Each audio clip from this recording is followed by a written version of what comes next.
Welcome once again to Lehto's Law. Here's Steve Lehto. We've talked before about how there are Supreme Courts in each state, as well as the U.S. Supreme Court. And the Supreme Courts from the states can sometimes do odd things, but that's because the laws vary so wildly from state to state. And a lot of people will call my office or email me or message me and say, Steve, I got a question for you. I'm in, and they name some state that is not Michigan. They say, can you explain this to me? And I say, I'm really sorry, I can't. Number one, I'm not licensed in your state, so I can't practice law there. But number two, the laws do vary, V-A-R-Y, vary wildly from state to state, so that the law in one state might be the opposite from a law in another state with respect to state laws. So occasionally you get these results, even from Supreme Courts in other states, where you're going, what? And Donald passed this one along to me from the Associated Press out of Iowa. I've got good friends in Iowa. But out of Iowa, the Iowa Supreme Court says no refunds for wrongly issued tickets. So you got a ticket. Turns out the court said that ticket was no good. If you paid it, you can't get your money back. And that's from the Iowa Supreme Court, who on Friday unanimously rejected the appeal of a man who said the state should refund his $465 fine that he paid back when he got a speeding ticket. And that ticket was later ruled to be inappropriate because the Iowa Supreme Court had ruled that commercial vehicle patrol officers could not issue speeding tickets in certain settings. So the cop writes a ticket he's not allowed to write. He's not a cop technically, he's a vehicle patrol officer for commercial vehicles, but I'll use cop as a shorthand for a law enforcement officer. Forgive me. The high court's ruling likely means the state is off the hook for refunding millions of dollars in fines collected from tens of thousands of drivers who were wrongly ticketed over the years by the motor vehicle enforcement officers employed by the Iowa Department of Transportation. So a carrier enforcement officer. And by the way, I've got guys in the audience who are also truck drivers. And in fact, one of them passed that along to me, and I've been wearing shirts occasionally, talk about truck driving. And I've mentioned before that I admire truck drivers because almost everything that you see in a store was on board a truck at one time or another. Without trucks, our country's commerce and much of the rest of it would grind to a halt. And most people just think that the stuff magically appears in the store. Oh, there's a thing here, a widget here. Well, this widget traveled by truck at one time or another. It almost certainly did. Okay? So truck drivers will tell you that they've got to deal with regular law enforcement, but also these other guys who show up out there, motor vehicle enforcement. And they'll often do things like, inspect how heavy the truck is and so on.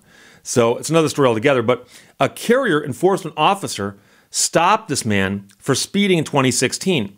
He pleaded guilty to the charge and paid the fine, but later decided to challenge the authority of the officer to issue speeding tickets. So he filed an action and said, I don't think that officer is allowed to write me a speeding ticket. In 2018, the Iowa Supreme Court ruled that state law limited carrier enforcement officers to issuing tickets only for violations relating to operating authority, registration, size, weight, and load of commercial vehicles. So if you're just driving a civilian vehicle, then there's no enforcement power that this person has over you. So they cannot write traffic violations for the average person. State lawmakers changed the law in 2017 to allow carrier enforcement officers to issue tickets for a full range of traffic violations. So in a separate lawsuit, the man sought to get back his $465. And of course, he said, let's get this money back for everybody. So he filed it as a class and said the class will be comprised of all the people who got speeding tickets that were inappropriate from these enforcement officers, and will get them all their money back.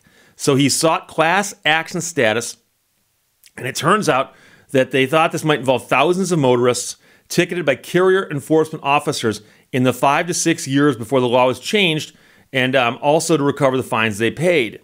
So the attorney representing the man has said his research turned up more than 22,000 drivers wrongly ticketed by IDOT carrier enforcement officers from 2014 through 2016.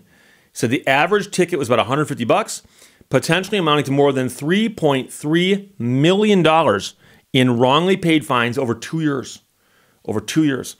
The plaintiff in the action argued that the state was unjustly enriched by the collection of fines on illegally issued tickets, but the state Supreme Court sided with the lower court in finding that the time for the man to have objected to the fine was during the criminal portion of his case, not with a civil lawsuit. So they're saying it's a technicality.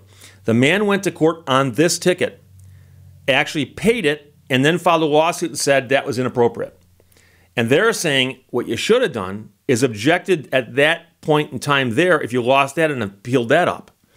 Of course, that'd be a criminal action all the way through as opposed to a civil action. As the district court correctly held, Supreme Court writes, the state's retention of his payment of the fine would only become unlawful if the underlying conviction was overturned. The man's conviction has never been challenged, let alone overturned. In fact, the opinion noted, he freely admitted he'd been speeding in a construction zone when he pleaded guilty. The deadline for his appeal has long since passed. Now, the man's attorney declined to comment Friday until he had a chance to speak to his client about the ruling. The Iowa Attorney General's office referred requests for comment to the Iowa Department of Transportation. IDOT Communications Director lauded the ruling and said she is unaware of any other lawsuits seeking refunds on tickets from carrier enforcement officers. And then she said, all of our officers go through the same law enforcement training as every other officer in the state. And of course, that doesn't matter. Because number one, what they're doing now is irrelevant to what they're doing several years ago. The officer did not have the authority to write the ticket. That's the point. I don't care what kind of training the person's got. I don't care if the person's clairvoyant and can levitate. Okay? They did not have the right to issue the ticket. Okay? Second of all, the fact they said that he freely admitted his speeding. So what? I'm going to tell you right now. I can think of an occasion. 4 years ago, I was speeding. I can't be ticketed for it. Okay? So the idea that the guy got a ticket from the wrong party, but he actually was speeding, to even mention that shows that the court is actually kind of tap dancing around this. I think they kind of realize this isn't going to look really good when people start talking about this, because the court is saying that the state gathered $3.3 million in wrongly paid fines over 2 years. No question they did that. No question. They took in $3.3 million in fines for tickets written by people who had no authority to write the tickets. And the Supreme Court is saying, well, you know something? Those people all should have objected to the ticket writing authority of that officer. And then when they lost that, because they would have lost that, taken that all the way up and then gotten to the Supreme Court and we would have ruled in their favor, which they eventually did on one case, apparently. And so that's what all of these 22,000 drivers should have done. And one of the reasons you have class action lawsuits is that you don't want the courts clogged up with 22,000 legal actions. You want to have somebody who's representative take the legal action on behalf of everyone else. And it's judicial economy is what we call it. So I think that it's kind of disingenuous of the court to say, well, you know, the guy had a technical issue here. He should have appealed it instead of filing a legal action. And in my mind, the guy was seeking legal relief, and he's actually getting it from the exact same court who would have got it the other way. And they're saying, well, technically speaking, this should have been couched as an appeal of his conviction as opposed to a separate action. And therefore, we agree with him in principle. We're not going to give him his money back. So I think it's disingenuous. But hey, that's just my opinion. So right now in Iowa, there are 22,000 drivers who paid fines they shouldn't have had to pay because they're ticketed by law enforcement officers who are not empowered to issue the tickets that these people were given. But you can't get your money back. So that's how that goes down. So Donald, thanks for sending. It's a great story from the Associated Press. Hello to my friends in Iowa. All three of you. Iowa Supreme Court, no refunds for wrongly issued tickets from the Associated Press. Questions or comments, put them below. Those. I'll talk to you later. Bye-bye. Thank you for watching Lehto's Law. Right now, I'm having amnesia and deja vu at the same time.